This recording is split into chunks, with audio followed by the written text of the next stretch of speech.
પ્રાણી સૃષ્ટિમાં સૌથી મોટામાં મોટું સમુદાય છે કે જેમાં કીટકો એટલે કે ઇન્સેક્ટ્સ સમાવેશિત છે.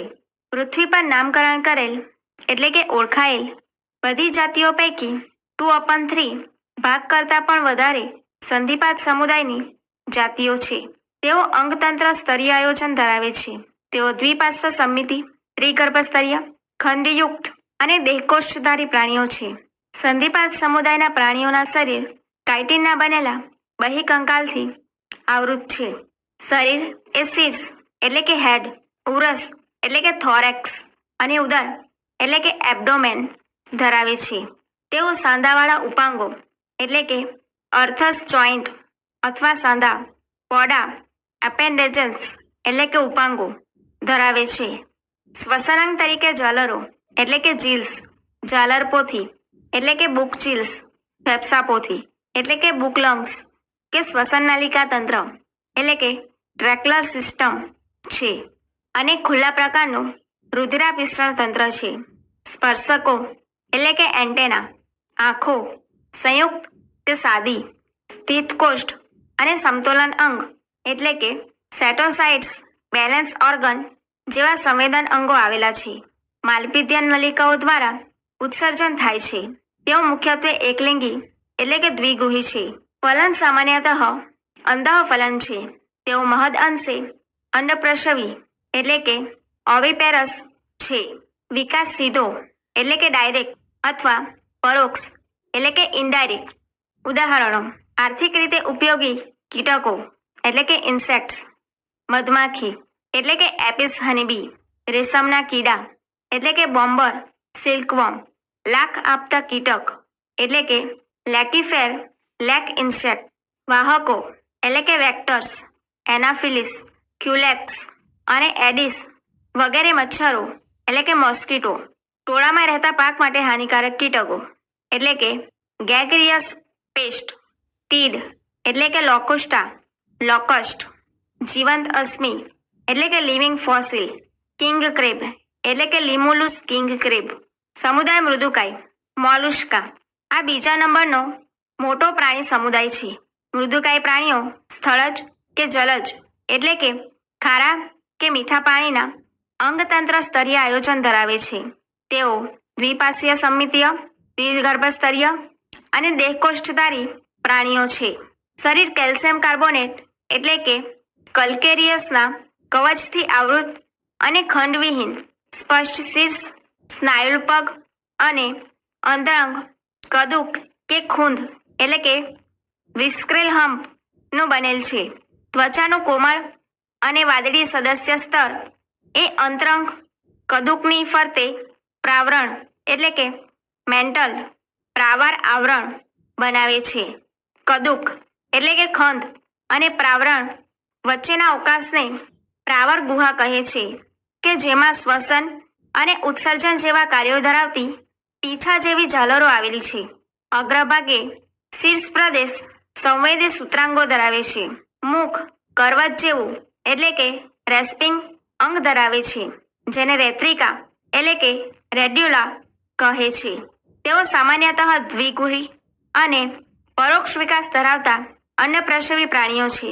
ઉદાહરણો: પાયલા એટલે કે એપલ સ્નેલ, મોતી છીપ એટલે કે પિંક ટડા પેરલ ઓયસ્ટર, સેપિયા એટલે કે કટલફિશ, લોલીગો એટલે કે સ્ક્વિડ, ઓક્ટોપસ એટલે કે ડેવિલ ફિશ, એપ્લાસિયા એટલે કે સીહેર, દંતકવચ એટલે કે દંતુલિયમ, મસ્ટક અષ્ટકવચ એટલે કે કેટોપ્લિયરા કીટોન, કેલ્શિયમ કાર્બોનેટ એટલે કે ક્લેરિયસની અસ્થિકાઓ કે તકતીઓ એટલે કે ઓસિસેલ્સ નું અંતઃકંકાલ ધરાવે છે અને આથી શૂળત્વચી નામ છે. શૂળો ધરાવતું શરીર. બધા જ પ્રાણીઓ દરિયાઈ એટલે કે ખારા પાણીના અને અંગતંત્ર સ્તરીય આયોજન યુક્ત છે. પુખ્ત શૂળત્વચીઓમાં અર્ય સંમિતિ પરંતુ ડિંબ એ દ્વિપાર્શ્વ સંમિતિ ધરાવે છે. તેઓ ત્રિગર્ભસ્તરીય અને દેહકોષ્ઠધારી પ્રાણીઓ છે. નીચેની વક્ષ બાજુએ મુખ અને ઉપરની પૃષ્ઠ બાજુએ મળદ્વારયુક્ત પાચનતંત્ર સંપૂર્ણ છે. જલવાહક તંત્ર એટલે કે વોટર વાસ્ક્યુલર સિસ્ટમની હાજરીએ શૂળત્વચી સમુદાયનું મુખ્ય વિશિષ્ટ લક્ષણ છે, જે પ્રચલન, ખોરાક પકડવો અને તેનું વહન કરવું તથા શ્વસનમાં મદદરૂપ થાય છે. તેઓમાં ઉત્સર્જન તંત્રનો અભાવ છે, લિંગભેદ ધરાવે છે અને લિંગી પ્રજનન જોવા મળે છે. ફલન સામાન્યતઃ બાહ્ય ફલન છે. મુક્ત રીતે થતા ડિંબ સહિત વિકાસ પરોક્ષ છે. ઉદાહરણો: તારા માછલી એટલે કે એસ્ટેરિયાસ એટલે કે સ્ટારફિશ, શાકગોટા એટલે કે એકિન્સ એટલે કે સી ઉર્ચિન્સ, સમુદ્ર કમળ એટલે કે એન્ટેડોન એટલે કે સી લીલી, સમુદ્ર કાકડી કુકુમરીના એટલે કે સી કકુંબર, બરડ તારા એટલે કે ઓફિયોરા બીટલ સ્ટાર. સમુદાય સામી મેરુદંડી હેમિકોરોડાટા. સામી મેરુદંડીને પહેલા મેરુદંડી સમુદાયના ઉપસમુદાય તરીકે માનવામાં આવતો હતો, પરંતુ હાલમાં તેને અલગ સમુદાય તરીકે અમેરુદંડીમાં મૂકવામાં આવેલ છે. આ સમુદાય અંગતંત્ર સ્તરીય આયોજનયુક્ત કૃમિ જેવા દરિયાઈ પ્રાણીઓના નાના સમૂહ એટલે કે જૂથ ધરાવે છે. તેઓ દ્વિપાર્શ્વ સમમિતીય, ત્રિગર્ભસ્તરીય અને દેહકોષ્ઠધારી પ્રાણીઓ છે. શરીર નળાકાર અને અગ્રભાગે સૂંઢ એટલે કે પ્રોબોસ્કિસ, ગ્રીવા એટલે કે કોલર અને લાંબુ ધડ એટલે કે ટ્રંક ધરાવે છે. પરિવહન તંત્ર ખુલ્લા પ્રકારનું છે. શ્વસન ઝાલરો દ્વારા થાય છે. શુંડ ગ્રંથિ એ ઉત્સર્ગ અંગ છે. લિંગભેદ જોવા મળે છે. ફલન, બાહ્ય ફલન અને પરોક્ષ ગર્ભ વિકાસ છે. ઉદાહરણો: બાલાનોગ્લોસસ અને સેકોગ્લોસસ. સમુદાય મેરુદંડી કોરોડાટા. મેરુદંડી સમુદાયમાં સમાવેશિત પ્રાણીઓને મૂળભૂત રીતે મેરુદંડ, પૃષ્ઠબાજુએ એ પોલું ચેતારજ્જુ અને જોડમાં કંઠનાલય ઝાલરોની હાજરી દ્વારા વર્ગીકૃત કરવામાં આવે છે. તેઓ દ્વિપાર્શ્વ સમમિતીય, ત્રિગર્ભસ્તરીય અને અંગતંત્ર સ્તરીય આયોજનયુક્ત દેહકોષ્ઠધારી પ્રાણીઓ છે. તેઓ પશ્વગુદાપુચ્છ એટલે કે પોસ્ટ એનલ ટેલ અને બંધ પરિવહન તંત્ર ધરાવે છે. કોષ્ટક મેરુદંડી અને અમેરુદંડી પ્રાણીઓના વિશિષ્ટ લક્ષણોનો તફાવત રજૂ કરે છે. મેરુદંડી અને અમેરુદંડી પ્રાણીઓનો તફાવત. મેરુદંડી 1. મેરુદંડ હાજર. અમેરુદંડી મેરુદંડ ગેરહાજર. મેરુદંડી 2.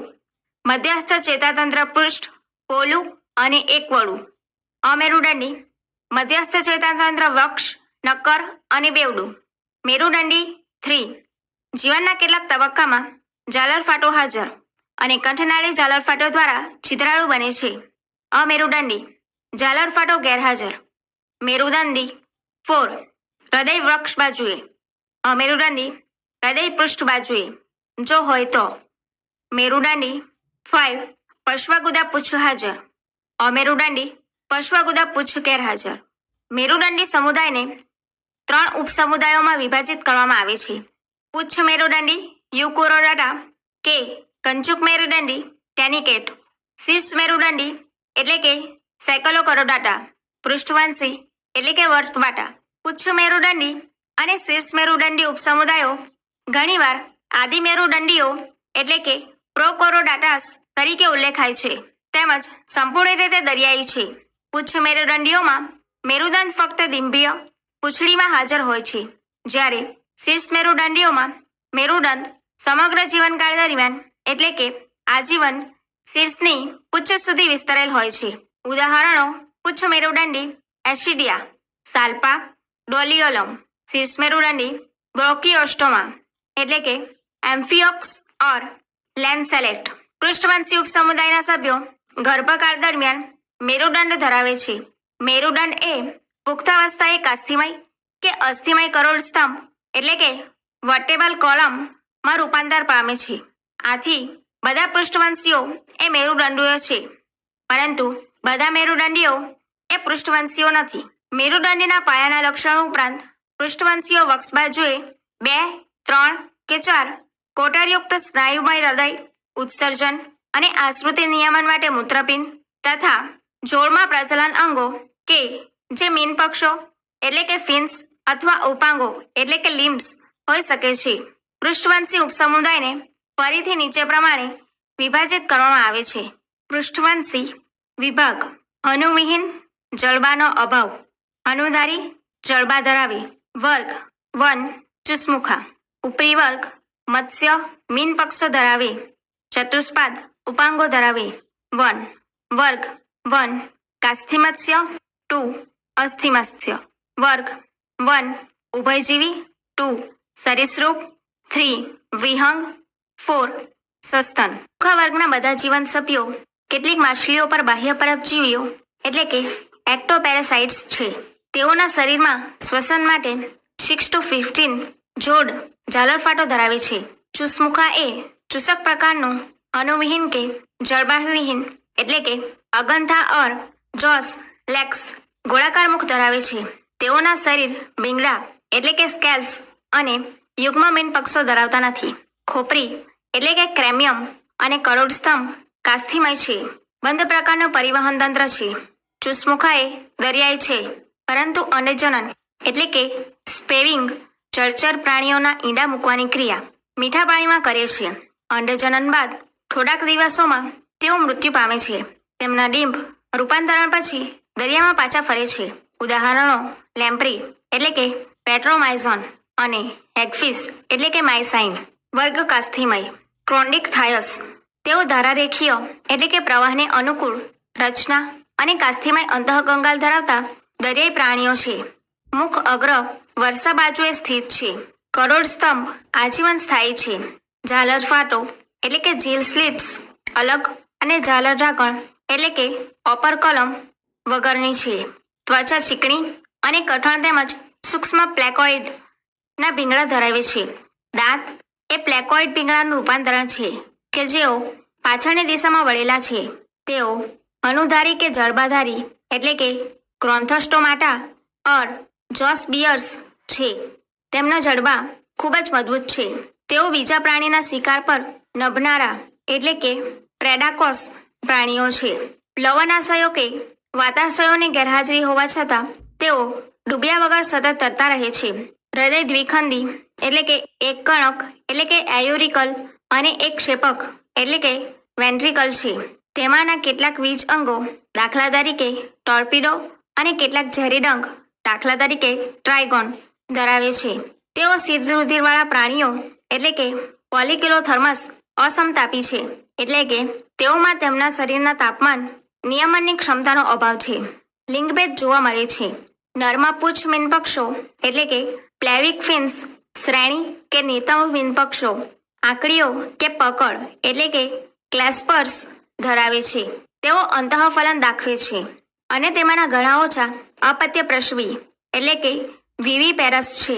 ઉદાહરણો ડોગફિશ એટલે કે સ્કોલિયોડોન, સોફિશ એટલે કે પ્રિસ્ટિસ, ગ્રેટ વ્હાઇટ શાર્ક એટલે કે કાર્કેરોડોન, રેફિશ એટલે કે સ્ટિંગરે, ટ્રાયગોન.